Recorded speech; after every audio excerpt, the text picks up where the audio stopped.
What's up, Force of Willies? Clark here from Vanguard Central, coming at you with a Musketeer deck profile.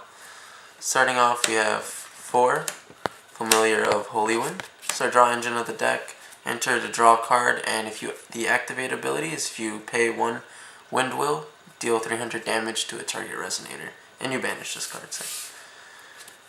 Next, we have 4 Elvish Priests. Simple, rest to produce Green Will. Then we run 4 Mana Rampers, known as Gretel. Once it enters, grab a Windstone from the top of your Magic Stone deck, and you're allowed to play it if it's wind. So, makes this deck really fast. Also 4 Aramis, the Three Musketeer. So he produces will for every Musketeer on the field, even himself. So if you have him and another Aramis that enters, he produces 2. So that's really good. Makes the deck really fast and allows you to pay for maybe a Law of Silence really easily. Next, 2 Porthos. Good body. He's only going to be a 2-drop in this deck. And he has Pierce, so whatever damage he deals to the blocker, if he kills it, it'll be residue towards your opponent. Then we have 3 Athos, the Three Musketeer. Enter ability is that you can grab an addition weapon from your deck, and since your J-Ruler is Puss in Boots or D'Artagnan, you can just place it on this card. So a good 3-drop, very deadly once you put a Crucifix on him because he can't be attacked or removed by spells or abilities. So a good 8/8 body, and plus he gets pumped up by D'Artagnan when you J-activate. Then we have a 2 Cinderella the Ashen Maiden. This card's mainly used for field control, just to get rid of some Gretels to kill smaller monsters and creatures. Ability is to, when you activate, you banish a target resonator, and you can deal 200 damage to your opponent's field. You don't really use a continuous in this deck, so there's not much need to get into that. Then 1 Pumpkin Witch, in case for that you have your field set up with all your Musketeers and you just want to go for game, this Pumpkin Witch can definitely win it for you.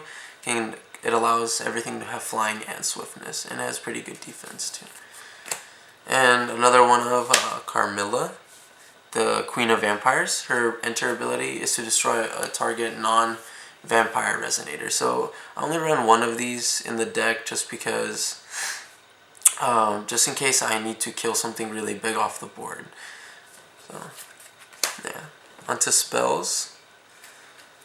I have 2 Art of Sinbad, just to prevent damage from heavy hitters to my creatures or to myself.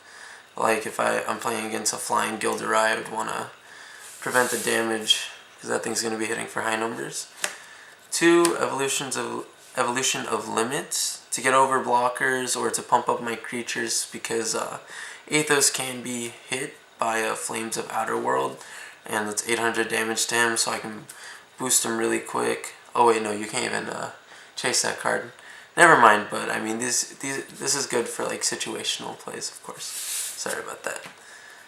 1 Bind of Gravity, just for early game or for late game to lock down a creature that is pretty deadly on the board. 1 Musketeer's Bayonet. I put this card mainly on Porthos just so he hits a little bit harder and he gains first strike and I mean Pierce doesn't matter, but another Pierce to add on to his other one. But I mean the first strike and the plus 400 make him a lot deadlier. 2 Crucifix for Athos. 1 Necronomicon, just for that late game if it ever gets into there. When your graveyard's really high and you just want to be able to counter everything your opponent's doing and call from there. 2 Cake Zones, pretty self-explanatory. Draw a card when Gretel's on the board and just counter spells. 2 Zeeks, to either pump up my field, shuffle my opponent's graveyard back into his deck, or stop normal summonings mainly, and also for defense if I just want to make my cards untargetable. And then 4 Laws of Silence, which makes it really easy to pull off in this deck because of the mana ramping and Aramis, Elvish Priest, and you know, Necronomicon makes it possible to have 8 Laws of Silence in the deck. So really good card. You target the player, he's unable to place summon spells or normal spells until the end of turn. So really good card. Onto our Magic Stones. I have 4 Magic Stones of Black Silence. And then 5 Mono Wind Stones.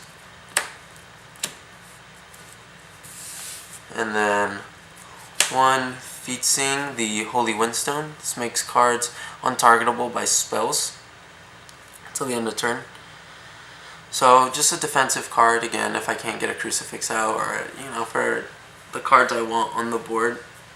It's a really good defensive card. And our J Ruler on this side is Puss in Boots. His J activate is 9, but as long as you have all your Musketeers out on the board, it costs 0. And plus his continuous is that all Musketeers only cost 1 less. So Aramis is a 2-drop, Athos becomes a 3-drop, and Porthos becomes a 2-drop, which is it really sets to your advantage in the deck, making those guys a lot cheaper. And then when he J activates, he turns into the Artigan, the Bayonetter. He has Pierce and Target Attack, so you can target other creatures that you want to kill on the board. And his continuous ability is that he grants Musketeers plus 400/400. So that's really good because Athos then becomes a 12/12. Porthos becomes an 11/7. I mean 11/8, I believe. Yeah, 11/8. And Aramis becomes a 9/9. So when you're going for game, those high numbers are just bringing so much pressure to your opponent. But otherwise, the deck could use a little more kill potential, like maybe stonings, a little more control in that sense. But otherwise, it's a really fun deck. I hope you guys like it. Comment down below, like us, subscribe, and if you have any questions, just put them down in there. But side deck, not really worked out yet. It's based on what you guys play in locals. But otherwise, have fun. Thank you guys. Alright, Vanguard Central out.